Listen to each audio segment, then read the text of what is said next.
Welcome to Checking Your Reserve Pay, Part 8, a beginner's guide to airport standby per diems. My name is Jesse Matthews. I am the Local 4094 Reserve Committee Chairperson.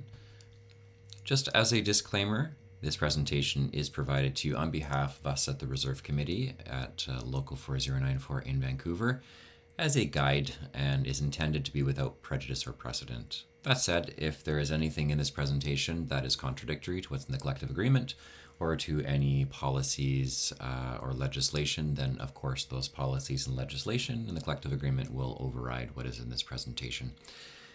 And ultimately, the union reserves the right to change, add, remove, or modify this presentation without any notice. If you notice any mistakes, let us know at reserve@local4094.ca, and we will correct them as applicable. With that, let us go on to this presentation. We're going to very briefly revisit our duty periods, check-in and check-out times. In this context, we're just going to look at the ones that are related to airport standby. There is one primary entry in this case on this list that is of concern to us, and that will be the actual time that you arrive at the airport. For your airport standby, and that's going to be when your check-in starts. So if you have a 4-hour airport standby assigned to you starting at, say, 7 a.m. until 11 a.m., then your check-in time for that airport standby, and accordingly your duty day start time, is 7 a.m. And then your checkout time for that airport standby, assuming that nothing is assigned to you, would be 4 hours later at 11 a.m.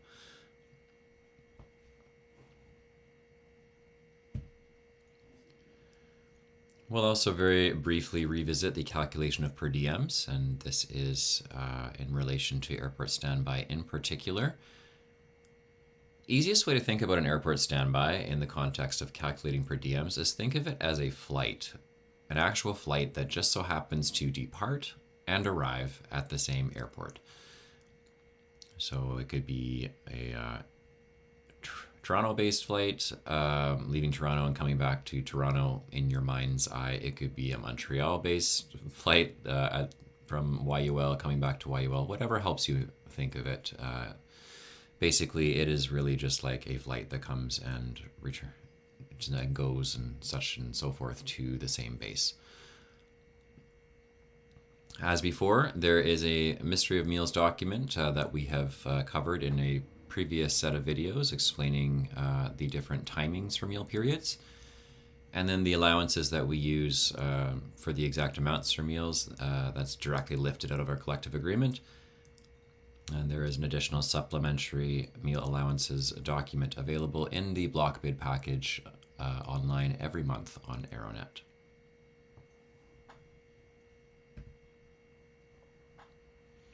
So for airport standby per diems, as we mentioned, we want to think of airport standby as if it were an actual flight. We'll use the departures timings with the start time of an airport standby and the arrivals timings with your airport standby end time. So what do we mean by this? So we have the departures timings in the Mystery of Meals,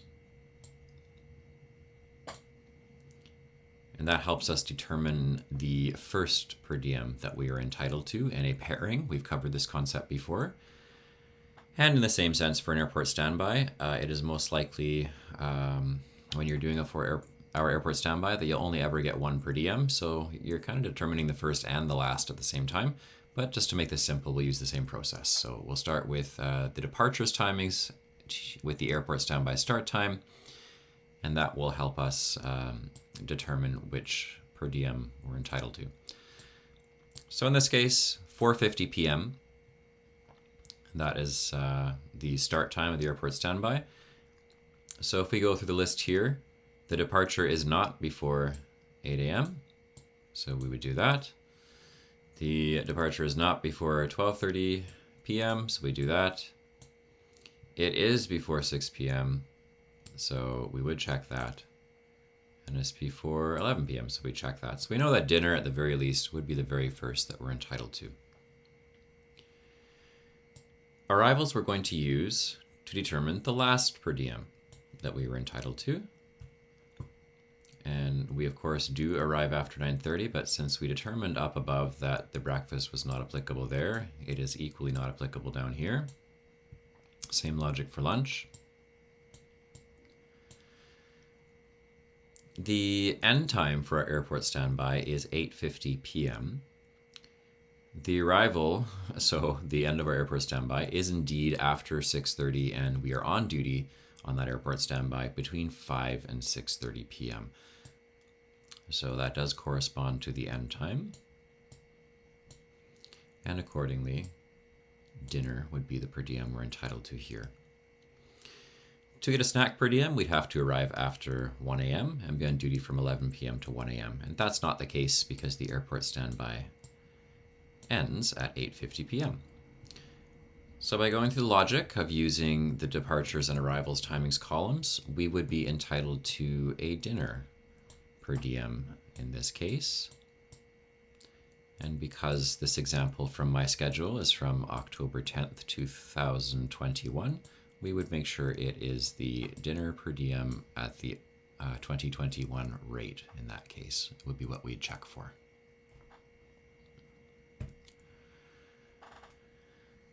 If you're assigned a pairing during your airport standby, you would still use the departures timing to determine your first eligible per diem. And the logic is going to be very much the same. So we'll again go back to our departures and think of standby again as an actual flight. So within your schedule for the day, you are seeing a standby that started at 6:55. And here, around 7:30 a.m., is when you were assigned a flight or a set of flights. So your standby ends at this time, but you can really just think of it sort of as a flight ending at that time. So for the purpose of per diems, you had a relatively short flight that went from Vancouver to Vancouver. And this was all before 8 a.m. And you were certainly on duty from 8 a.m. to 9:30 a.m. because you had flights later in the day. So this is true, and breakfast is the first per diem you're entitled to.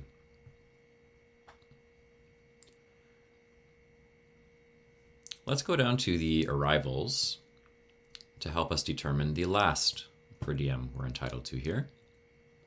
So we already know we're entitled to breakfast. The last flight in this pairing, it arrives at 12:49 p.m. And to get a lunch per diem, we have to arrive after 1:30 p.m., which in this case we do not do. We arrive at 12:49. So we are ineligible for the lunch on this basis. And that means we don't have to check the rest of it, because if we're not eligible for lunch, we're certainly not eligible for dinner or for snack in a single day pairing. So for this particular example, it would just be the breakfast per diem that we're entitled to. And it would be nothing else beyond that. What I can tell you, practically speaking, is most of the time, in situations where you start out on standby and end up operating a flight or a series of flights, if there is a meal period involved, the per diem is often not included. So it will be something you have to eClaim for. If you're assigned an airport standby at the end of a pairing, we would use the arrivals timings to determine our last eligible per diem involving that standby. So let us again work with the model that we have of departures.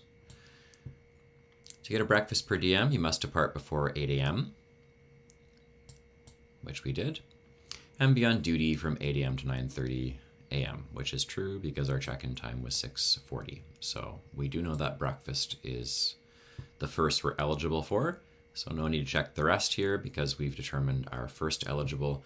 Let's go for our last eligible in the arrivals area here. So we know we're getting a breakfast for sure.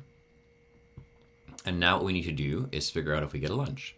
So to get a lunch, we must arrive after 1:30 p.m. and be on duty from 12:30 p.m. to 1:30 p.m.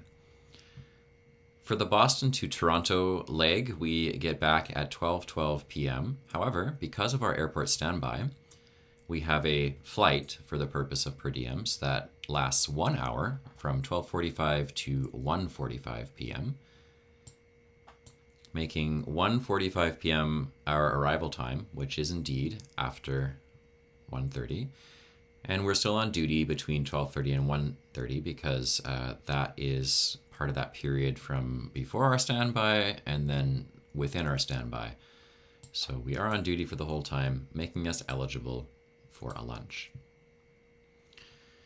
To get a dinner, we would have to arrive after 6:30 p.m., which is not the case here with our standby period. So we know that dinner is not going to be applicable, and therefore lunch is the last per diem in this particular example.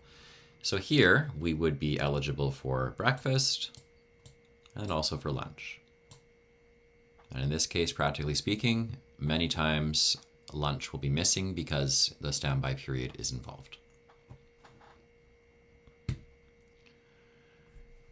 To verify your per diems on your flight summary, you'll have to access your flight summary via HR Connects. These are completely different to your pay statements. It is your flight summaries that include the breakdown of your per diems.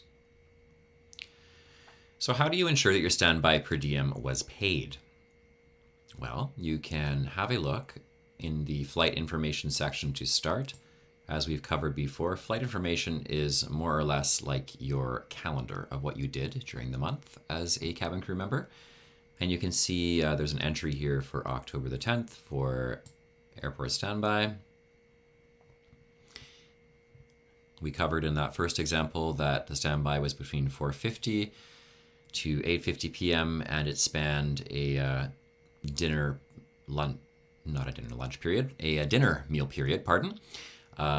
And we see under the dinner column in the meal entitlement area that $37.95 has been paid, and that was the rate for dinner in 2021. So this is correct.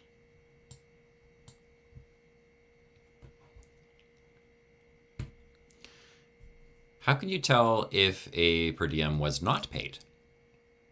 Well, in this case, again, looking for October the 10th for that one dinner per diem for the airport standby, you can see that we have a line for October the 2nd for a different set of flights that I had done, October the 7th and October the 9th, but there is no line in this particular example for October the 10th, which is where I would expect in the crew cycle expenses area to see a dinner per diem right around here, and we're not seeing it. So that would be a sign that we don't have the per diem paid, and it would be time to make an eClaim.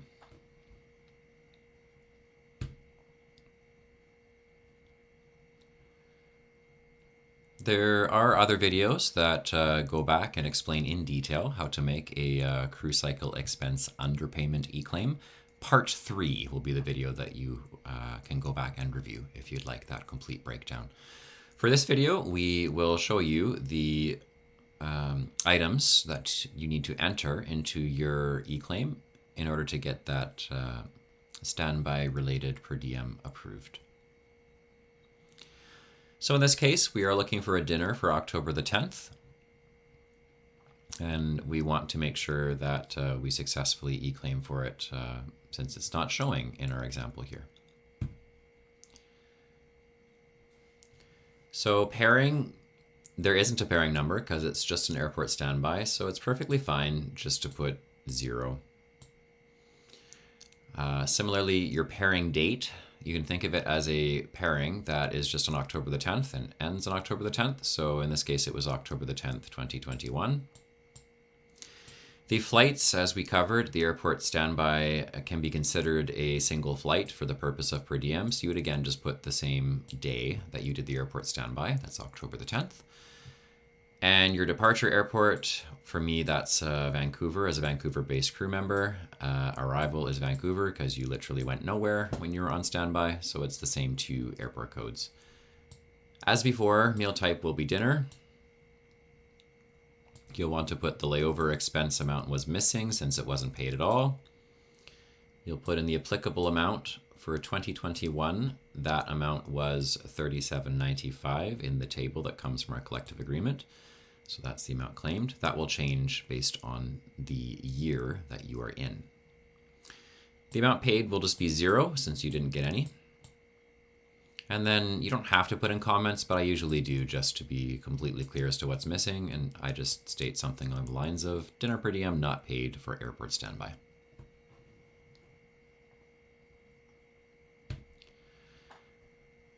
In this example from October the 10th, I created a fictitious pairing number just to make this a little bit easier for our video. We made it V9000, nice and easy. This person was called during their airport standby, as we covered, to do a deadhead to Edmonton and operate back.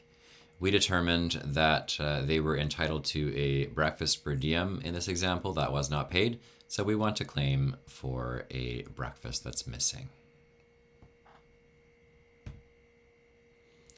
In this case, because there is a pairing number, we want to match the pairing number entry in eClaims to whatever the pairing number is that shows in our schedule in Globe. October the 10th, it's going to be the exact same as before. It's going to be, since it's a one-day pairing, the flight date and the pairing date are the same. The flight number can still be 0 because the breakfast per diem technically starts in that sort of waiting time that you have between your standby ending and your first flight being assigned. But because a standby is considered a flight, the breakfast per diem, that meal period, starts during that standby period, if you will.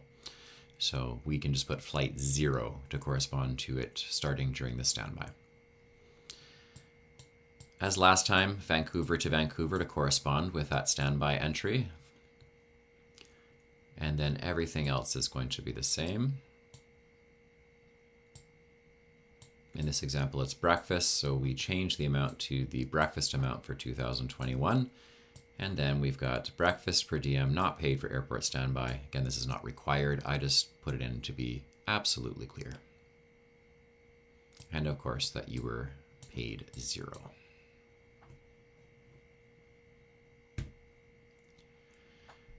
And then finally, for this example, it's for a Toronto-based crew member. So the only change that we're going to do is that the pairing number will be T as in Tom 9000 for October the 10th. Otherwise, everything else will follow a similar line of logic.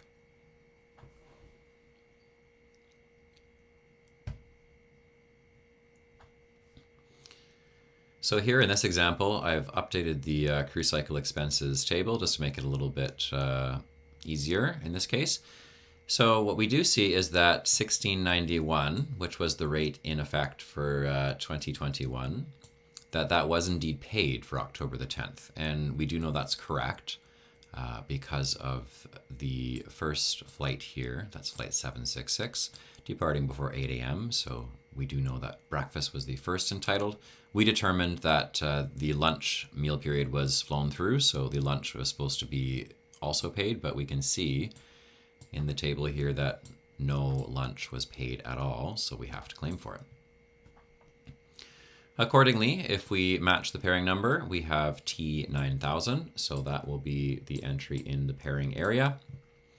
October the 10th, as with the other examples, is the date for the pairing and the date for the flight, since it's a one-day pairing. Flight number, because it's a standby that's involved in this, I just put in 0 again to correspond to it being a standby. And because the standby is a flight for the purpose of per diem, we just put in Toronto and Toronto since the standby occurs in Toronto and Toronto. The missing expense is a lunch. So we of course put it's missing. The amount is $19.16 for 2021. None of it was paid, so we put in 0. And then finally, just to clarify, and this is again not required, lunch per diem not paid for airport standby. So this was a quick little breakdown for looking for airport standby per diems and the right way to make the claims whenever the airport standby per diems aren't paid. I hope you've enjoyed. See you next time.